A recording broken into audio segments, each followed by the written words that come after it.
What's up, Scott? How are you?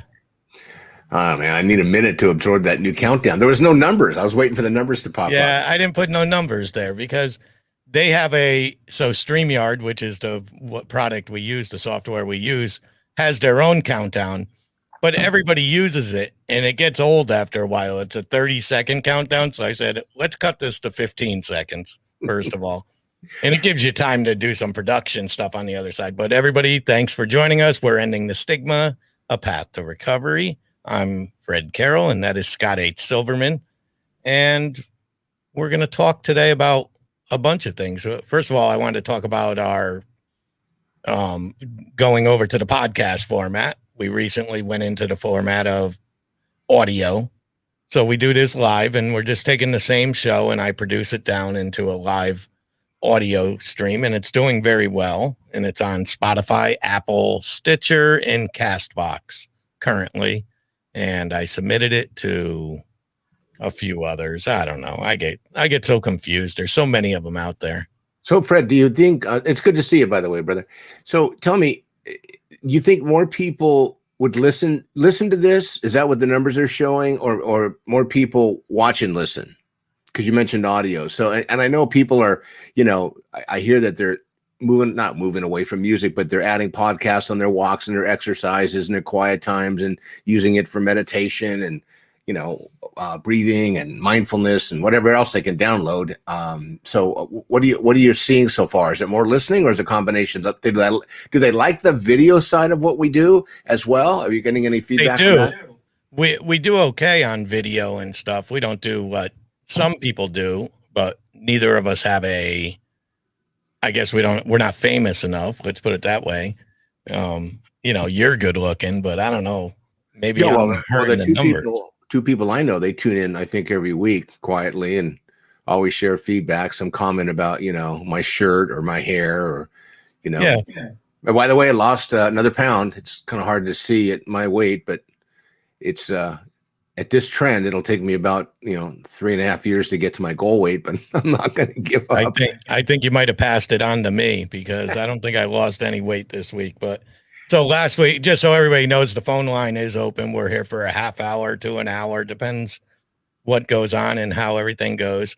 But you could call in at 888-261-2220. That's the number above there, and that's for anybody, even in the audio version. Just be aware we're live usually on Wednesdays, more often than not. What does that even mean? More often than not. Well, sometimes last week we weren't. Oh, okay. I thought you meant if we're both sober or something, because I know I am, and I know you're working on it, so it's good to know. Yeah, no, I mean, like last week we had to do a Tuesday show instead of a Wednesday show. Chasing those VIPs. I like that. Yep.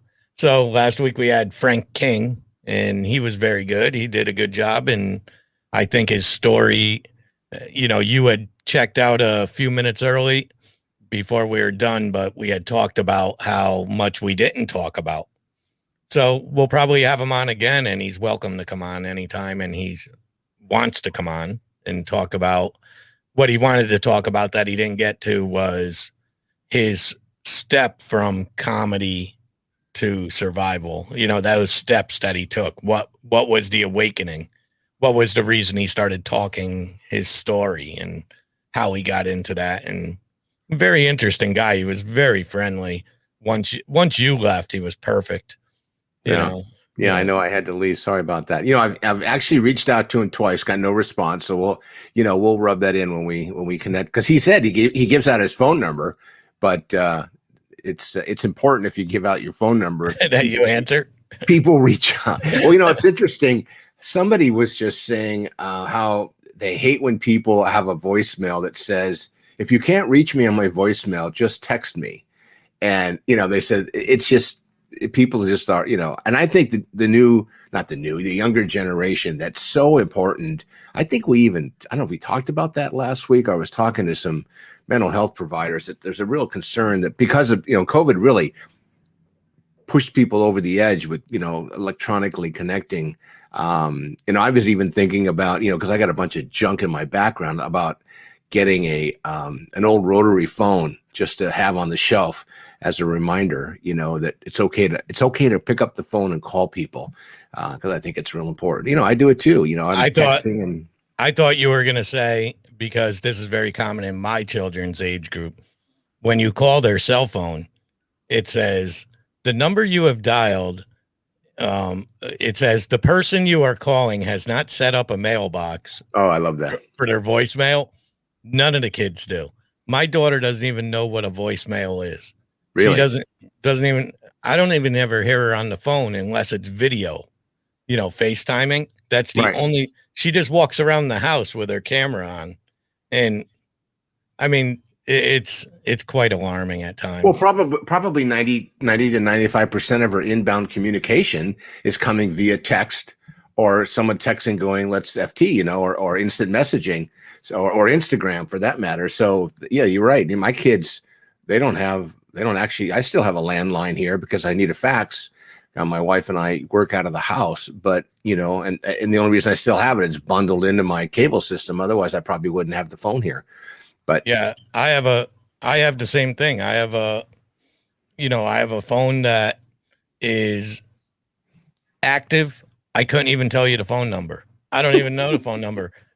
But it was cheaper for me to get a phone tied into my cable system than not to have the phone. Yeah, and they usually throw it in. So, and half the people under the age of 40 don't even know what we're talking about. But that's what I wanted to. That's where, when we were first starting out and I was having trouble getting a phone system that worked, I was going to use my home phone because it's used for nothing else. And I've got the number. I was going to use the home phone number, but I couldn't figure out how to hook that phone up to the computer, and it was chaos. So I was reading the Washington Post. Every day I read the New York Times, Washington Post, and the Boston Globe. And usually I've got certain sections. Do you actually get papers delivered, or do you do it electronically? I get the New York Times delivered, but I do online for Washington Post and Boston Globe. And I love the New York Times. I'm a fan of their writing styles, not as much lately as I used to be. Mm-hmm. But so in the Washington Post the other day, there was an article about, and I want to get your feedback on this, on whether or not parents are breaching their children's privacy, such as HIPAA and all that stuff, by mentioning their children's issues in online forums, such as ours, and stuff. So they're showing that there's a lot of negatives that come with doing that. Like if you put a post up, it could be as general as, yeah, I don't know what to do with my son. His anxiety's through the roof. Something as simple as that. And it goes both ways. They even showed where kids say, oh, my mother's anxiety must be going crazy. I see another glass of wine in her hand. Stuff like that is violations, because it turns, the negative side of it is it gives people power over that person, in the social setting. So what do you think of that? Do you see both sides of it? Well, yeah, I do. But on the other hand, HIPAA doesn't really apply to people. I mean, HIPAA is kind of an industry standard, I think, for professionals that are, clinically or medically attached to clients, and their information is kept confidential. But if a family member isn't necessarily mentioning a significant other, and or a family member, I think it can be embarrassing. And to your point, with social media the way it is today, I mean, I don't think there's an employer right now that doesn't look at social media when someone sends a resume and Googles the candidate, or checks Facebook to see if they're, what they're doing on Facebook, or, so at the end of the day, I think discretion is really important. But I think having, there's a lot of different closed groups, and I belong to a lot of them because of the work I'm in. I had a guy who was kind of funny. He goes, I've gained 50 pounds since I got sober. Is that normal? And I pushed back and said, no, 60 pounds is normal. So, just to lighten his day a little bit. But I think it's, if you're going to, out your child, if you will, or pull the covers or point the finger, that it's going to be a backlash, because somebody out there, you never know who's watching, and you never know who might see something. I see and hear things all the time that, boy, if I ever talked about them, it would be a real problem. So I think discretion is real important. And why would you want to do that to unveil something that's going on? I mean, obviously, to your point about, the guest last week, Frank, right? Frank, yes. A lot of people know that once you get diagnosed with something or you have something going on, if you're talking to somebody else about it, you're going to feel better about it. Not only that, you're going to be helping that person. In this particular month is Mental Health Awareness Month. And one of the things that we saw this last year as a world was people were, still in quarantine. I know California, we're a couple of weeks away. And I know there's been some controversy over the mask issue with, with CDC, but they're getting it straightened out. But I think we're really coming out of this, kind of a time warp or dimension we've been in. I think it's going to help a lot. But I think there's a lot of people out there that don't know it's okay to talk to somebody, and obviously in confidence, especially if it's about something sensitive, because you lighten your load and you take that heaviness off your heart and out of your head.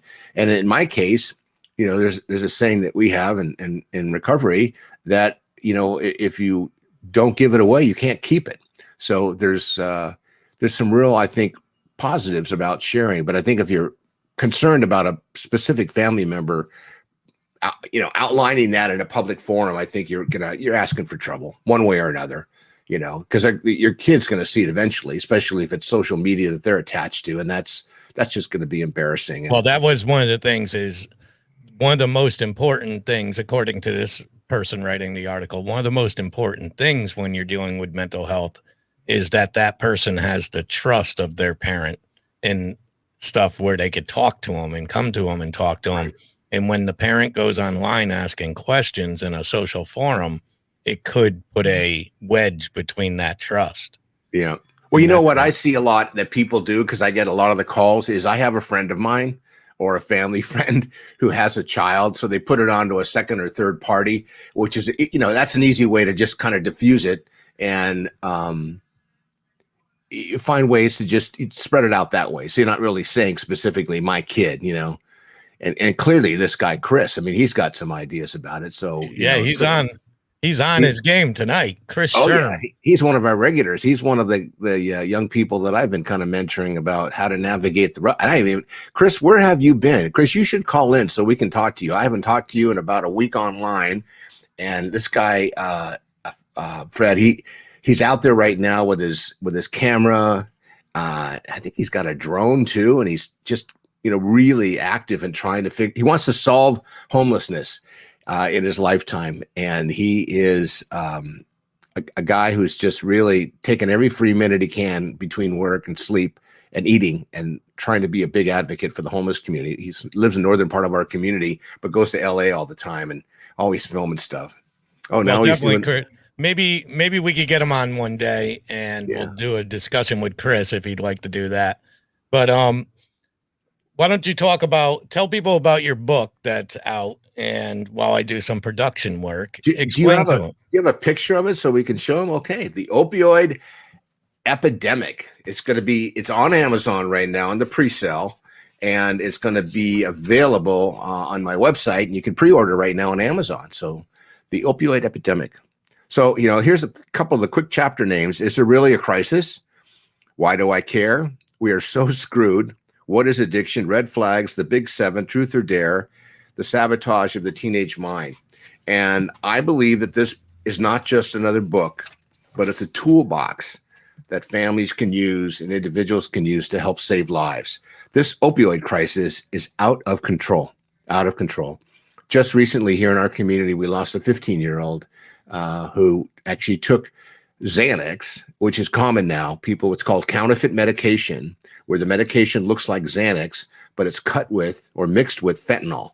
And fentanyl is killing people very, very quickly, just because it's so toxic, and it's 100 times stronger than morphine and 50 times stronger than heroin. So know that.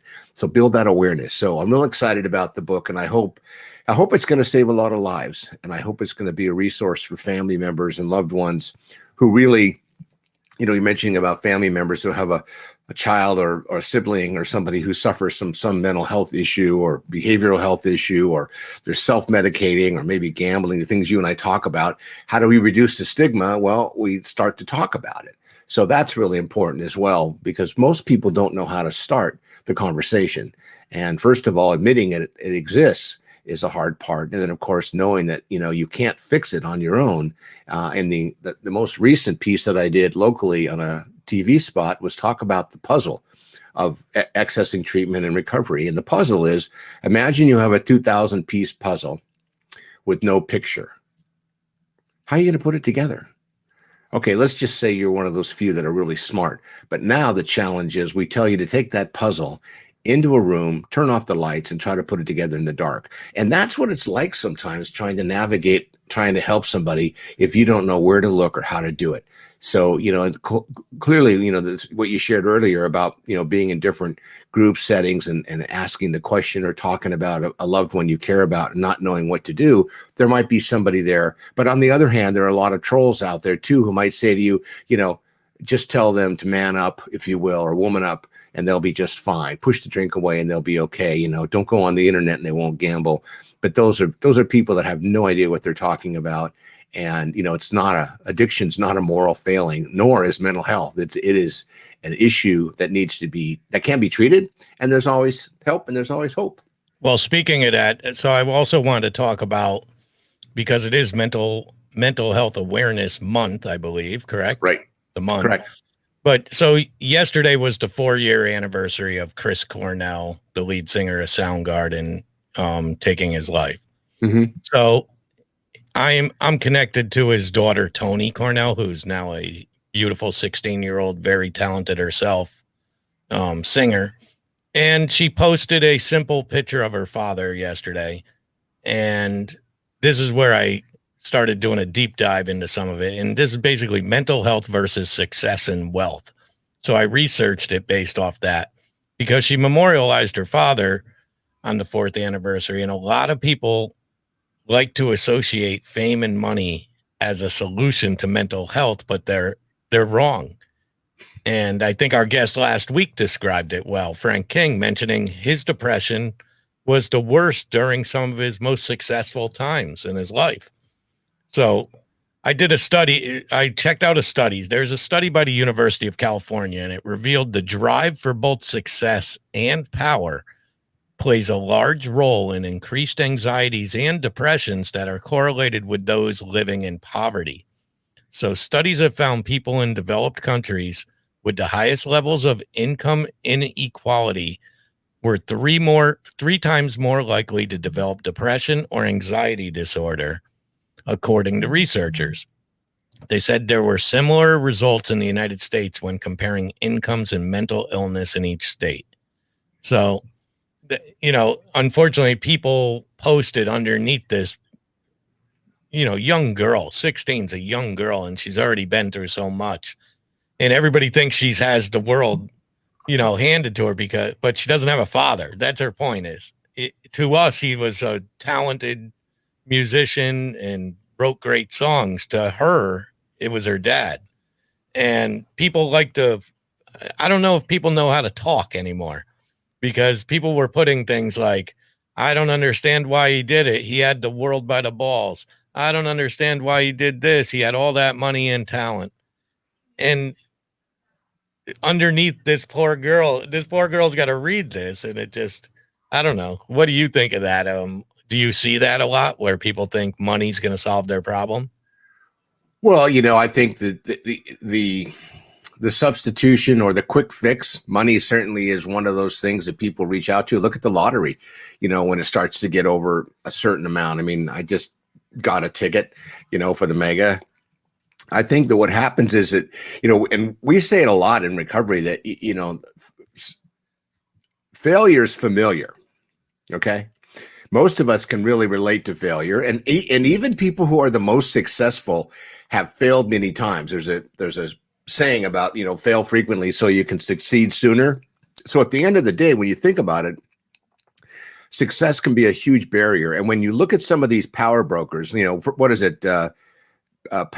Money, power, and then what? I mean, what comes after that. So when you get there or you achieve that level, that's kind of a lonely place.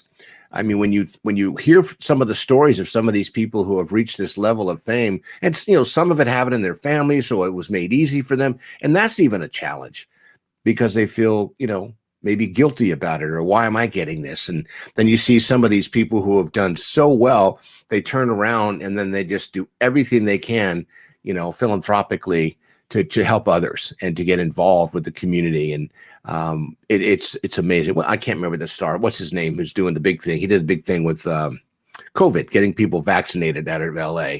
I can't remember his name. He's a big star, but he spent, he's down there every day, doing the elbow work, and he's grew this whole thing. And he was a big part of. Was it Sean Penn? Yeah. You talking about Sean Penn?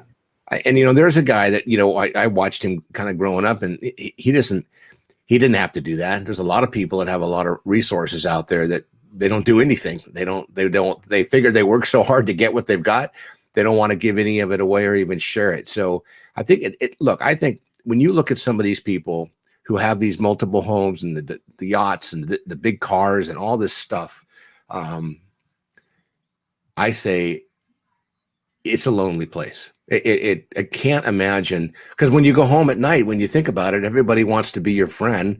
And then you realize, I mean, I don't know, have you ever read these stories about people who have won the lottery? I mean, that's amazing when you go online and Google that, and some of the horrific things that have happened to people who won millions of dollars, and everyone in their family and friends came to them and borrowed money, never paid it back. And the stressors that they went through, and they, a majority of them wish they never had won. So, I mean, would I like to win the lottery? Sure. Would I do something different? Everyone says they would like to do that. So, money, what was it? Money can't fix problems, but it can lease a lot of fun. But I don't know. I feel like I've worked hard most of my life, and I don't have a lot of reserves and money put away. And my wife and I are, we're probably getting along better now and laughing more than we have most of our adult life, just because, this whole thing's put us together in a way, and our kids talk to us and they take our calls, and yeah, that's always nice, huh? Yeah, it is for me. So you see that comment just came in? Yeah. So Lee, she's pretty active on our YouTube page and stuff. She's asking, will we be focusing on homeless and different issues that lead to it if addiction plays no part? And yes, we're not just about addiction on the show. We're about life issues, and they could be as simple as a broken arm to all the way, we're willing to talk about anything and everything that has to do with issues that people are dealing with, because everybody deals with them in different ways. A broken arm to me may not be as big of a deal as it is to someone else, and it just keeps going on. So yeah, Lee, we just don't have any agenda when we go into these. We kind of just riff off of each other, and we talk about what's current in our lives and wait for some phone calls to come in. If you have any questions, you're welcome to call in anytime you want. And, but we definitely will. And homelessness both of us are very passionate about it. Well, I was a homeless provider for 18 years. So, Lee, I think it's pronounced lie. Is it L_I lie? Anyway, what Lee? No, it's Lee. It's Lee spelled Lee. Okay. Well, what's the L and the I for? I don't know. Well, she's saying she spells her name L-I, but it's pronounced Lee. Oh my God. Okay. Well, clearly, Lee, we need some help sorting some stuff out. But Google me, Scott H. Silverman. I just did a 40-minute segment on the homeless. I was a homeless provider for 18 years. So I'm very passionate about it, and I'd love to talk about it. So, we'll you just keep pinging the boss here, Fred, and we'll make it an agenda item, and we'll certainly talk about it, because there's certainly, I have some strong feelings about it, a lot of experience around it, and I'm willing to chat about everything I know about it. And of course, Chris, that was on here a little earlier, he's a big supporter of ending homelessness in his own right. So there's a lot of people out there that have been exposed to homelessness, whether they're directly been homeless or they're in an environment in a community where homelessness is so widespread. It's very, very, very scary, because it is an issue. And I think with when we're seeing the benefits that are going to stop sometime this year, we're going to see a lot of it. But hopefully, some of the new things that the White House is doing will give money to families who have children. That's coming out supposedly in July. So I'm hopeful, but it's a big issue right now, and there's a lot of enabling going on, and then there's a lot of tent cities everywhere, and I think there's ways to change some things that we're already doing, and positive ways to do it. We could see some significant pivoting if we do certain things a certain way. My personal opinion. Yeah, and I haven't been into the city lately, so I don't know what it's like here in New York and New Haven and the bigger cities with the homeless problem. But one thing we're getting hit with a lot, and I see a lot of my friends on Facebook are guilty of this, and I've also spoken that I'm guilty of this at times too, is they're hammering the unemployed people that are getting this extra money for not going back to work, and they're labeling them as lazy without, it's getting, my point of it is, yeah, it's very, to me, narcissistic to be worried about other people, how other people are making their money, if it's legit, whether it's unemployment or not. Be happy you have a job. They're complaining that they're sitting home making all this money, but the people that had to work through all this didn't get any bonuses, and now they're offering these bonuses. I understand that, but don't blame the people that are unemployment. They didn't create these things. Blame the government. Go after your government. Don't harm your neighbor who's trying to feed their child because of your worries about, you know what I mean? It's just one of them things that irks me, the way they attack it. And I've heard the people that I hear that are outspoken about it, and we should get back to Ohio. I think the governor there is giving, $1 million lotteries away for people just to come to get vaccinated. And some people think that's the wrong way to spend money. And I think some of the politicians, I think what they're perceiving is that earmarked money that's going to people who have the need right now to survive financially, that money could go to their state budget and do different things with their constituents. And I think that's a back-asswards way of looking at things. I think we're in this catastrophic event that we're in that hopefully we'll be out of soon.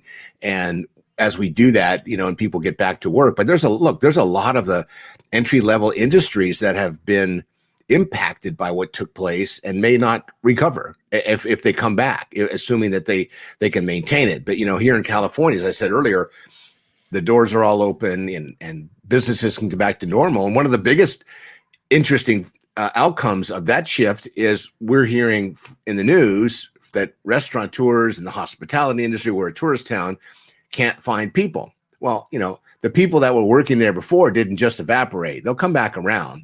But not that they got comfortable with that benefit, because that's well below minimum wage. I think the annualized income is like $16K or something nationally if you're 100% on federally funded, programs during the COVID. Right. But, and most people can't live on that. And I'm sure are there people coasting on it? Yeah. I mean, California did such a bad job at its disbursement. I think there was 110,000 men and women in prison in California. And I think something like 25,000 of them, I don't know the exact number, don't quote me, got paychecks. And they hadn't gotten them before, so they got money, and so clearly, can our system improve? Absolutely.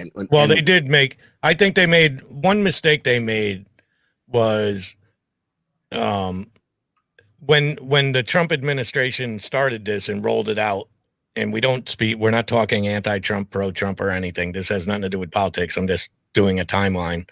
When the Trump administration rolled this out and gave the $600 over initially, back in March of last year, they did it off a number of averaged from all the states.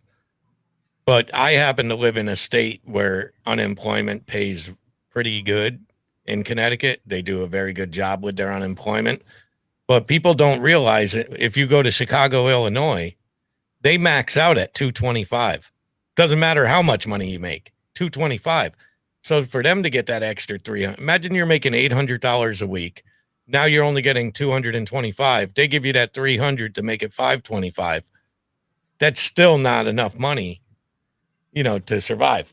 Now in Connecticut, it is a little, but I mean, I'm not ashamed to give my numbers when I was collecting that. When I went to work, I made about $1,200 to $1,400 a week. On unemployment, I made $600 plus the $300 brought it to $900, but I'm still making $300 less than if I went to work. So that's not playing a role I'll tell you what it played a role in more than anything. I wasn't going to take a job where I wasn't happy. It gave me security to find the job I wanted, the job that, you know, would keep me happy throughout. And I'm still searching. At 51 years old, I'm realizing it gets a lot harder to find work, you know, in my industry of construction and stuff, because there is a kid out there who will take less money. Even though he has less experience, it makes him more controllable because I'm stuck in my ways more or more experienced and demand more money, more pay. And he's probably going to be quicker and more willing to work crazy hours because I'm not willing to kill myself any longer. Well, plus at your age, you've developed an attitudinal thing that's hard to shift. It is, right. And all those things play a role. But what they don't get with the young kid is the experience, whether it be professionalism, the security of I'm not going to rob you. Obviously, I haven't done it in 35 years in the business. You can give me a set of keys. I'm not going to lose them and all those things. But people have to stop blaming the people on unemployment. First of all, to get unemployment, you had to have earned it. You don't just get unemployment handed to you. You have to put the time in to earn that. So they're not just sitting home. What I saw also in it was these places are sure they're saying help wanted, help wanted, help wanted. But then when you apply, they tell you, listen, we put that out there. That's kind of a backup plan for us. We got to see where this goes first. We're just getting they're being proactive, but they're not really hiring. They're putting you on a waiting list and slow roll hiring you. So it is a challenge, but in the long of it, you can't place the whole show's about ending the stigma. You can't place a stigma on somebody on unemployment, especially due to the pandemic, and label them as lazy. You just can't blindly label it. There's always going to be bad apples out there, but you can't label them blindly like that. Instead of going after that, go after the source. Go after the government that's giving all the money if that's your complaint. Don't attack the person getting the money. Well, and the statistics are showing that the majority of the people, the majority meaning north of 70, 80%, are taking the money and they're going out and buying food, or they're ordering something online and they're spending the money. Most people aren't hoarding it, putting it away for a rainy day. They need it, or paying rent just so they can keep housing over their head. And so, to your point, there are going to be people that take advantage. And look, when the prisoners got this, I think in California, what was the number? It was significant. I want to say, I don't want to say, it can't be 3 billion, but it was a lot of money. And, we just heard last week that California's a $75 billion surplus. Now, where that came from, I don't know. And what are they going to do with it? I don't know. And, by the way, in San Diego, the help wanted signs, employers are desperate. They really are desperate to find people because they're up to capacity, 50% capacity as of the 1st of May. And when the doors open in June, they're concerned that, because they've been PPPs and, different kind of SBA loans. But when those are no longer available, or they've spent it all to sustain whatever skeleton staff they could, once the business starts ramping back up again, they're not going to have enough people. And restaurants are even saying it. They're closing earlier, because a lot of things have gone to delivery systems, if you will. So everyone's going to have to shift a little bit. San Diego, almost 25% of the retail food industry basically had to shut down because people couldn't come to them. So, and they say 50% of those will not reopen again. They just won't be able to, because, going back in, negotiating a new lease and things of that nature, or, their credit's been destroyed, whatever the circumstance. But, right. It'll take years to rebuild. So to your point, why would we want to, bust somebody's chops for taking advantage of a benefit that in order for them to get, they had to pay into? You're absolutely right on that, Frank. Yeah. And that's how it is on most occasions. But I think that's going to be it for this week, Scott. You agree? I mean, I think we covered a lot of bases. We could go into one quick thing, but we won't go too deep in it. Demi Lovato, once again, has started another thing this morning. Now, I agree with it. The problem I'm still having with this woman is her somebody has to pull her aside and there's no plan to her talking. she's talking about good things. It's the way she presents it. I don't see it as, maybe it's eye-opening to her fans and stuff like What that. did she What did she say? What happened this morning? So she came out and decided that she was going to now be known as they or them is going to be her name, which is fine by me. Whatever you wish. Instead of her or she was going to be a they or them, and she went into it. But it's her presentation. It's almost like I still get stuck in that middle of her seeking attention and giving good advice, and I can't tell where it's. I don't know if it's working at all because I don't see any of the results out of it. I feel bad for her more often than not. I don't feel like she's completely mentally healthy enough to make these decisions of fame from a fame standpoint.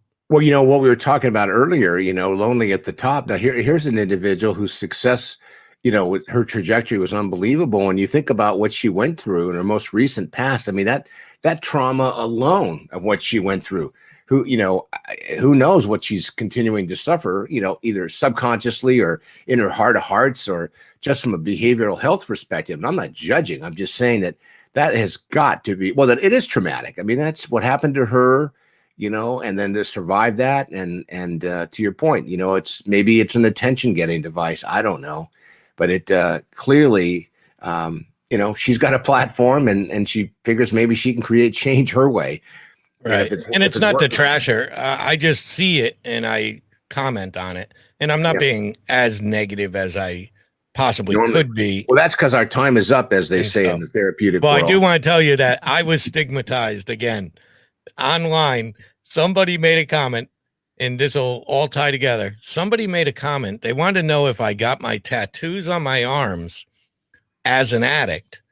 And this is where the stigma, we had talked about this before, that I have never been an addict, and people are labeling me because I'm doing a show helping addicts that now I must be an ex-addict or a recovering addict because I'm helping them.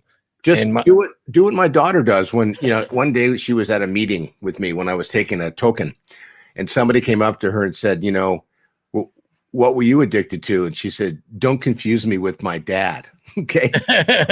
He's the addict. I'm not the addict. I've not had an issue with any kind of self-medication. And, she was pretty funny. She smiled about it and they apologized. They just made assumptions. So just tell people the addict on the show is my buddy Scott. It's not me. I don't have tattoos. And you know why?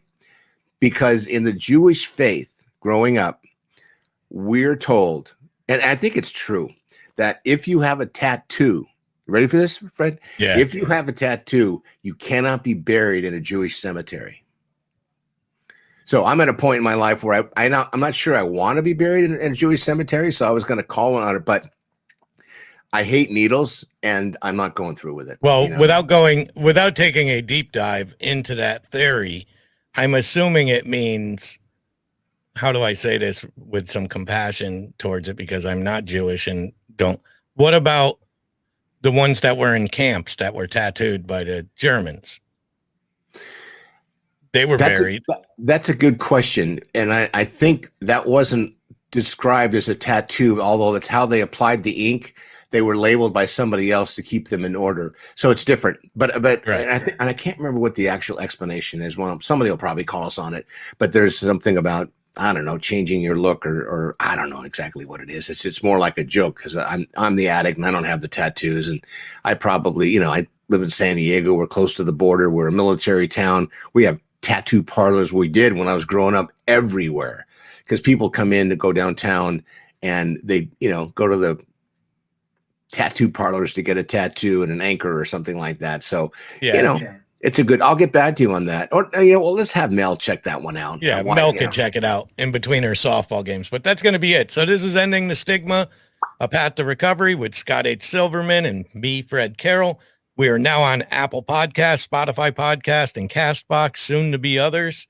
You could click the links below, whatever you're watching in video or audio. If you're listening to audio, welcome to our podcast. If you're listening in video live right now, welcome to our lives. And that's it. So And we're click the on links. we're on Lee's radar now, so I'm excited about that. We're building up this viewership, you know, just like a runaway train. It's very exciting, Fred. So have a great week. And by the way, if anybody needs me, please call me or text me 619-993-2738. And don't forget, if nobody has told you they love you, Fred and I love you. Yeah, we love you. He's more comfortable saying it than me, but I'll get there. I'll get there. Make sure you guys visit our website also. That's venomstudios.com, VENOMSTUDIOZ. We have some of our shirts that are for sale from Ending the Stigma, among my other shows that I have. Just bring your sense of humor on some of them. And that's it. So I'll talk to you again next week, Scott, and have a great week. You too, brother.